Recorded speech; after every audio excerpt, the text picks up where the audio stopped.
Friends, ఈరోజు మనము నువ్వుల రోటి పచ్చడి చేసుకుందాము. నువ్వుల పచ్చడి మనం రోట్లో దంచేసుకుందాం. దానికి కావాల్సినవి జీలకర్ర, ధనియాలు వేయించి పెట్టుకున్నా. ఇవి ఫస్ట్ దంచేసుకుందాం. ఇవి దంచుకొని పౌడర్ చేసినాక నువ్వులు వేద్దాం. ఇలా మెత్తగా అయిన తర్వాత ఇందులో నువ్వులు వేసుకుందాం. నువ్వులు వేసుకొని మెత్తగా దంచుకోవాలి. వేయించిన నువ్వులు వేసుకొని మంచిగా మెత్తగా దంచుకోవాలి. రోటిలో చేసుకుంటే పచ్చళ్ళు బాగుంటాయండి.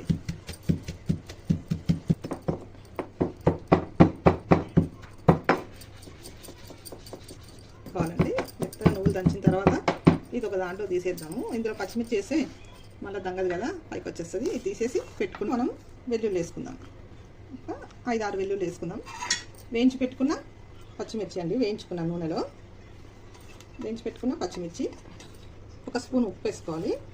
రోల్ పెద్దగా ఉంటే అన్నీ ఒకసారి దంచుకోవచ్చు అండి మనము. నేను రోల్ చిన్నగా ఉందని తీసి చూపిస్తున్నాను మీకు.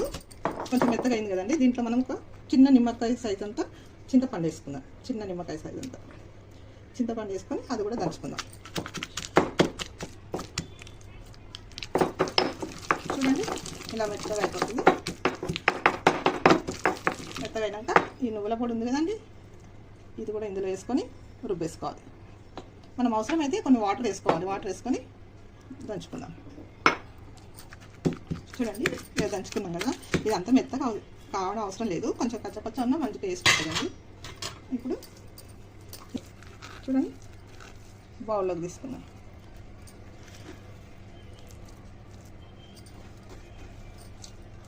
ఇందులో మనం సన్నగా తరిమిన ఉల్లిగడ్డ కూడా వేసుకోవచ్చండి. ఇది మన ఆప్షన్, వేసుకుంటే వేసుకోవచ్చు, లేకుంటే అవసరం లేదు, మీ ఇష్టం అది. నాకైతే ఇలా తింటే మంచిగా అనిపిస్తుంది అండి. చూడండి, రోటి పచ్చడి, నువ్వుల రోటి పచ్చడి ఎంత బాగుందో. ఇందులో ఉల్లిగడ్డ వేసి కలిపినాం కదండి. ఉల్లిగడ్డ వేసి కలిపిన తర్వాత ఒట్టి మిరపకాయలు, కరివేపాకు, మినపప్పు, పుట్నాల పప్పు వేసి నూనెలో పోపు పెట్టుకోవాలండి. ఈ పోపు వేసుకుంటే బాగుంటుంది. ఇది వేసుకొని కలిపేసుకోవాలి. అంతే, ఎంతో రుచికరమైన రోటి నువ్వుల పచ్చడి రెడీ.